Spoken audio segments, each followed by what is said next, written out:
Assalamu alaikum wa rahmatullah, mon cher ami. Mehdi, ton prof d'arabe, en direct du net. Soit dit en passant, il y a les oiseaux qui nous ont rejoints. Je sais pas si tu les entends. Donc ils vont faire le cours avec nous, Inch'Allah. J'espère que tu vas bien. Euh, donc Inch'Allah, on va continuer le texte qu'on avait commencé ensemble. Donc ce texte-là, en ce qui concerne la langue arabe, comme d'habitude, juste avant de continuer le texte avec la présentation de ma méthode, etc. Je remercie encore une fois, et de toute façon je le ferai jamais assez, remercier les fans sur Facebook, Twitter, sur YouTube également, sur les abonnés de la newsletter, etc. Toutes ces personnes-là qui m'aident dans le projet, qui partagent, qui commentent, qui me donnent leur avis, les messages de soutien, d'encouragement, etc. Barakallahu fikum, ça fait énormément plaisir. Ok? Donc on continue, Inch'Allah, toujours avec cette méthode, donc qui est les supports de cours, en fait, sont les supports de cours de la madrasa du Cheikh Ayoub. Il y a la méthode en fait qui est restée, hein, cette méthode de la madrasa, mais forcément, vu que je l'ai développée, que j'ai changé certaines choses et je me la suis appropriée, ben c'est devenu un petit peu ma méthode aujourd'hui, d'accord? Vu que ce n'est pas forcément tout ce qui va être enseigné à la madrasa et comment ça va être enseigné à la madrasa du Cheikh Ayoub hafidahullah, ok? Donc dans cette méthode exceptionnelle, on va continuer, Inch'Allah, notre texte. Donc on était dans la deuxième partie du texte. Deuxième partie du texte, en récapitulatif rapide, d'accord, on avait vu que la langue arabe, était belle, qu'elle était facile de prononciation, que Allah subhanahu wa ta'ala avait honoré justement cette langue en révélant le Coran en arabe, d'accord, et que par conséquent la langue arabe était devenue éternelle. Ensuite, inna, c'est une particule de renforcement. Très très importante à apprendre parce que vous allez la retrouver très souvent dans le Coran, ok? Donc inna, ici ça veut dire certes, ou bien de manière certaine, sans aucun doute. Voilà, tu choisis ce que tu veux comme particule de renforcement. C'est un mot en français que tu vas choisir pour renforcer le sens, ok? Donc certes, qira'ata c'est la lecture. Regarde bien, qira'ata. Qara'a, c'est lire. Al-Qur'an, tout ça, tu remarques, c'est la même racine. Tu as le qaf, tu as le ra, d'accord? Tu as le qaf, tu as le ra. Donc tout ça, c'est à peu près la même racine. Avec le hamza, tout ça, c'est la même racine qui contient en fait le sens de lire. Donc qira'ata, la lecture. Al-Qur'an, tu connais. Donc certes, lecture, Qur'an. Tu comprends que ça veut dire certes la lecture du Qur'an. Ok. Miftahun. Miftahun, c'est une clé. Miftahun, c'est une clé. Donc certes, la lecture du Coran, une clé. Et là, tu vas me dire, bah ouais, ça veut rien dire. Ben là, tu comprends encore une fois quoi? Que c'est une phrase nominale, très bien, et que tu vas devoir rajouter quoi? Le verbe être, très bien. Et tu le rajoutes ici. Certes, la lecture du Coran est une clé. Donc c'est une clé, la lecture du Coran. Ok, on va voir pourquoi. Si tu te poses la question, comment on peut traduire, est-ce que c'est une clé ou la clé, comment comprendre ça? C'est très simple, d'accord? Bon, ça fait partie d'un autre cours, mais je te le dis rapidement. Si tu regardes ici, miftahun. Alors que ici, par exemple, je vais avoir al-Qur'an.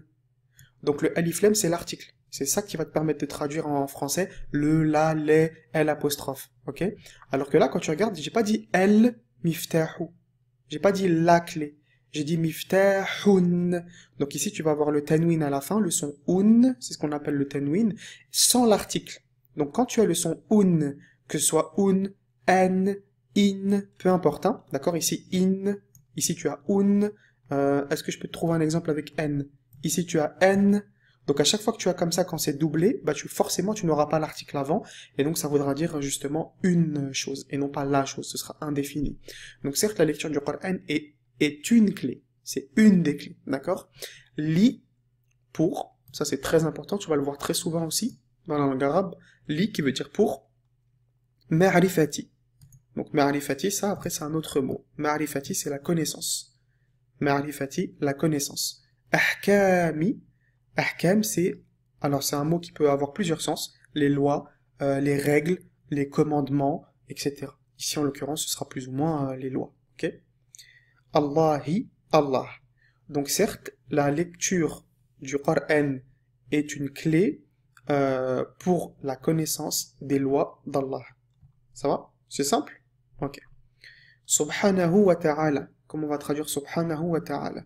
Subhanahu wa ta'ala, super simple. Fais très attention à ne pas traduire par gloire et pureté à Allah, le Très-Haut, etc. parce que c'est catastrophique comme traduction. T'as une seule chose à retenir sur Subhan déjà. Donc je vais te le mettre ici en bleu pour que ce soit plus facile à voir pour toi. Subhanahu. Tu vois, des fois, les gens, quand ils parlent en arabe, quand tu les entends, etc., ils vont dire Subhanu. Subhanu. C'est pas Subhanu, c'est Subhanahu. D'accord? C'est Subhanahu. C'est pas Subhanu. Wa ta'ala, Subhanu. Wa ta'ala, non, c'est Subhanahu. Subhan, tout ça, ça veut dire parfait. Tu retiens qu'une seule chose, c'est parfait. Hu, c'est le pronom collé qui veut dire lui en arabe. En arabe, si tu veux dire lui, tu dis huwa. Ça, c'est le pronom qui est décollé. D'accord? Il est décollé dans la langue arabe. Mais si tu veux le coller à un nom ou à un verbe ou à une particule, eh ben, tu vas devoir le dire en utilisant hu. D'accord? Si je veux dire lui, je dis huwa. Si je veux dire, par exemple, son livre, je vais dire kitabu hu. Je vais pas dire kitabu huwa. D'accord? Donc, dans la langue arabe, c'est comme ça que ça fonctionne. Et les pronoms, c'est toute une science à elle toute seule, c'est très riche, et c'est pour ça qu'on voit toute une leçon à la fin du cours complet, j'apprends l'arabe 2 justement, on voit toute une leçon que sur les pronoms, d'accord, pour expliquer tout ça. Donc là, je peux pas te le faire dans cette leçon-là, mais t'as compris un peu le principe. Donc mot à mot, hu, c'est pronom collé qui veut dire lui. Lui qui? Allah. Donc subhan, parfait. Parfait lui. Sous-entendu, Allah le parfait. D'accord? Donc tout simplement Allah le parfait. Ok? Wa, tu connais, et Ta'ala, c'est le très haut. Ça va, c'est une bonne traduction. Ok? Le très haut, celui qui s'est élevé, qui est très élevé. Donc, c'est-à-dire que la lecture du Coran est certes une clé pour la connaissance des lois d'Allah, qui est parfait, qui est exempt de toute imperfection, qui est le parfait. Wa ta'ala est le très haut. Ok? Ensuite, wa innaha, c'est composé de 3 choses. Déjà, tu connais le wa du début. Ici, c'est et. Je vais te refaire ça pour pas te manger l'écriture. Voilà. Ensuite, tu as inna, tu connais, on l'a vu ici, c'est le même, ça veut dire certes. Et tu as ha. Alors ha, c'est le pronom collé qui veut dire elle. Si tu veux dire, tu te rappelles, on a vu lui décollé, c'est huwa. Après, on a vu lui collé, c'est hu, ici. Après, tu as elle au singulier, e, 2 L, e en français. C'est hiya. Hiya, ça c'est quand c'est décollé. Et si il est collé, par contre, eh ben, ça se transformera en ha. Ok? Donc là, ça veut dire et certes elle. Certes elle qui, ben, on va le voir. Manba'u, c'est la source. Ajrin, ça tu connais. Quand tu dis moi je fais ça pour le ajr. Ajr, c'est la récompense. Donc ajrin, récompense. Kabirin, grande. D'accord? Donc là, tu vois que c'est certes elle, source, grande récompense. Comment tu vas traduire ça en français? Certes, elle est, très bien, certes, elle est, ici, elle est source de grande récompense. Qu'est-ce qui est source de grande récompense? Eh ben, tu vas devoir revenir à la phrase précédente et chercher un mot qui est féminin, puisque ce qui est utilisé ici, c'est féminin, d'accord? Ben, de féminin dans la phrase précédente, t'as pas 60 solutions. Tu vas avoir soit qira'ata, la lecture du Coran, ou tu vas avoir ma'rifati, qui est la connaissance. D'accord? Pourquoi? Parce que tu remarques à la fin ce qu'on appelle le ta fermé. Ici, ta fermé. Ici, le ta marbota. D'accord? Ça, c'est un signe du féminin quand il est à la fin du mot. Donc ça, c'est les 2 mots féminins que tu as. Selon toi, c'est quoi qui est source de grande récompense, religieusement parlant?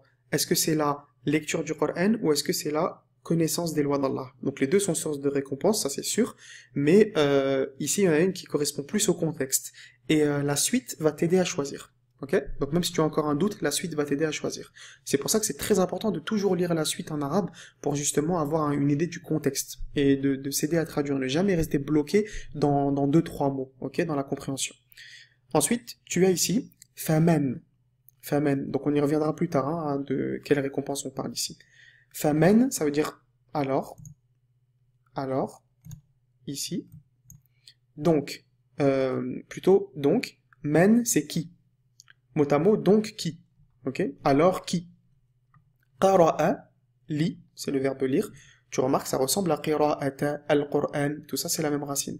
Donc, faman qara'a, donc, qui lit harfan, une lettre. Harfan, c'est une lettre. Min, ça veut dire de. DE, qui indique la provenance. Ça peut être de, ça peut être du, ça peut être des apostrophes, ça dépend comment tu le traduiras en français, mais sinon c'est le même sens, ça indique la provenance. Et fais attention à ne pas confondre avec men. Men, min, c'est deux choses différentes. Men, c'est qui, min, c'est deux. Kitabi, livre. Allah, Allah. Ça veut dire ici, alors qui lit une lettre du livre d'Allah. Et est-ce que tu as une meilleure traduction pour famen? Quiconque. Très bien. Donc famen, quiconque lit une lettre du livre d'Allah. Tu vois comment j'améliore la traduction en français? Donc quiconque lit une lettre du livre d'Allah, falahu. Là tu as trois choses. Tu as fa, tu as la, tu as hu. Je te zoome ici. Ok. Falahu. Falahu, le fa tu le connais, c'est-à-dire donc. Là, tu le connais aussi, mais il s'est un petit peu changé. C'est-à-dire, si tu te rappelles, on avait vu, regarde juste à droite, dans le li qui voulait dire pour. Regarde ici. Li, qui veut dire pour. Et ben le la que tu vois ici, ça veut dire pour aussi. Et tu vas me dire, mais c'est bizarre, pourquoi c'est pas li? Parce que regarde, si je dis fa, li, hu, tu vas avoir fatha, tu vas avoir damma, et tu vas avoir la kasra toute seule en bas. La fatha, a, c'est en haut. La damma, ou, c'est en haut. Ce sont des sons qui sont hauts. Alors que la kasra, i, c'est bas. Donc, c'est-à-dire que ça fait haut, bas, haut. En d'autres termes, quand tu vas dire falihu, tu vas devoir aller chercher la kasra tout en bas pour revenir en haut sur la damma. Alors que tu étais déjà en haut sur la fatha. Tu vois ce que je veux dire? Donc, tu fais un peu une gymnastique comme ça de la bouche. Et l'iterfif, pour l'allègement, les Arabes, qu'est-ce qu'ils faisaient justement? Ils ont tout simplement passé la kasra en fatha, comme ça allège la prononciation. C'est beaucoup plus facile de dire falahu que falihu, ok? Voilà, c'est uniquement pour ça. Donc c'est-à-dire alors pour le hu, tu connais, on l'a vu aussi, d'accord? C'est celui qui était ici, ok? Donc ici ça veut dire maintenant alors pour lui, ok? Alors pour lui, tout simplement. Alors, on repasse en vue normale. Quiconque lit une lettre du livre d'Allah, alors pour lui. Ashru, tu connais, ça veut dire 10. Ashru, 10. Hasanatin, tu connais aussi des hasanat, bonnes actions, bonnes œuvres. Donc, quiconque lit une lettre du livre d'Allah, alors pour lui, 10 hasanat. 10 bonnes œuvres, 10 bonnes actions. Et là, tu vas pouvoir mieux traduire en français, parce que tu vas pas me laisser le alors pour lui, ça fait un peu langage indien. Alors lui, acheter, moi, donner, ok?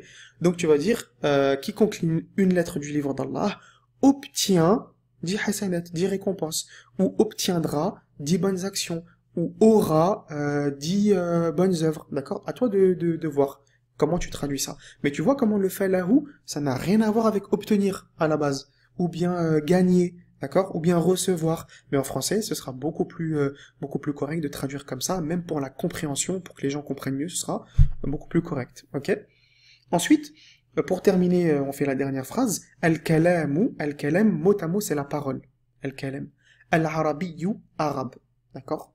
La parole arabe. Yatakawwanu, soit dit en passant, juste avant d'attaquer cette phrase-là, je t'avais dit, tu te rappelles pour le wa innaha, ça fait référence à quoi? La source de grande récompense. Là, maintenant, tu comprends que c'est la lecture du Coran. Vu justement la phrase qu'on a vue après en ce qui concerne la lecture du Coran. Ok? Donc ça fait plus référence à la lecture plutôt qu'à la connaissance. Ensuite ici, on en était à la parole arabe. Yatakawwanu, ça c'est le verbe qui veut dire se composer. Yatakawwanu, se composer. Donc bien sûr, après on voit un passé, présent, futur, les choses comme ça, mais bon, c'est pas le but de cette formation, ok?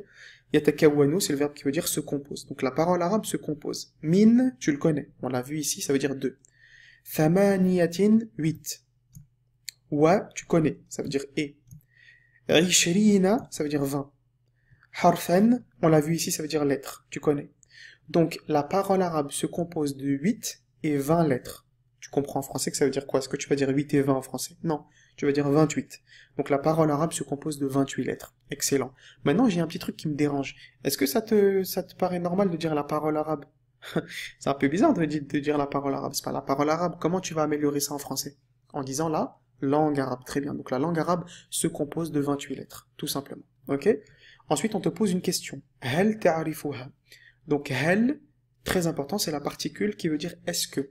D'accord? Donc à chaque fois que tu voudras dire quelque chose en arabe, du genre est-ce que t'es parti, est-ce que t'as acheté, est-ce que tu l'as appelé, est-ce que tu l'as vu, à chaque fois que tu mets est-ce que, c'est hal en arabe. Ok? Après, t'as ta'rifu. Ta'rifu, c'est le verbe connaître. Et ha, ça tu connais. D'accord? Ha, c'est le pronom elle qui veut dire qui veut dire, qui fait référence justement aux lettres ici, d'accord? Si tu te poses la question pourquoi ça fait référence aux lettres qui sont plurielles alors que le has est singulier ici, ça c'est une chose qu'on voit dans le cours complet et qui est un peu plus compliqué à expliquer pour l'instant, d'accord? Qui n'est pas du niveau, on va dire. Ça sert à rien de compliquer les choses pour cette formation gratuite. Donc, est-ce que tu les connais? Est-ce que tu connais ha, el? Est-ce que tu les connais en faisant référence aux lettres? Ok? Donc voilà, ça c'était pour la fin de ce texte-là. Dans la prochaine vidéo, Inch'Allah, prochaine vidéo, on va faire les questions. Ok? Prochaine vidéo, on fait les questions. Donc les questions qu'on va te poser pour la compréhension du texte, des choses à compléter également. Et Inch'Allah, si on a le temps, je te ferai aussi la leçon de la petite leçon de grammaire entre guillemets en plus que tu trouves en fait à la fin de chaque texte, d'accord? Parce que dans le cours J'apprends l'arabe 2 qui est complet, on a 31 leçons et sur les 31 leçons, à chaque fois tu as un texte comme celui qu'on vient de voir et tu as une leçon comme ça de grammaire à la fin avec des règles de dictée, etc. Donc si j'ai le temps de te la faire, Inch'Allah, je te la ferai avec plaisir. On verra selon le temps dans la prochaine vidéo. Ok mon ami? En attendant, rappelle-toi, extrêmement important, toujours se rappeler le but, ton objectif. C'est quoi le but de cette formation? C'est justement de te montrer à quel point apprendre l'arabe en ligne, c'est super facile. Tu peux pas dire c'est compliqué, j'y arriverai jamais. À partir du moment où tu as accès à la bonne méthode, une méthode qui est adaptée aux francophones, qui est simple, qui est efficace, tu peux y arriver. Et c'est extrêmement facile d'y arriver et tu n'es pas le premier, tu n'es pas le seul. Il y a déjà des centaines d'étudiants qui sont passés par là. Ok? Donc, Inch'Allah, je te donne rendez-vous dans la prochaine vidéo pour faire les questions-réponses, Inch'Allah, concernant la compréhension du texte. Et n'oublie pas, c'est très important, de partager la vidéo si tu as aimé, d'accord, sur les réseaux sociaux, et surtout de me poser des questions, si tu as des questions concernant la leçon, dans les commentaires sous la vidéo. Ok? Donc, tu partages et tu me poses tes questions, je suis là pour te répondre et interagir avec toi. En attendant, tu prends soin de toi, et je te donne rendez-vous très bientôt, Inch'Allah. Wassalamu alaikum wa rahmatullahi wa barakatuh.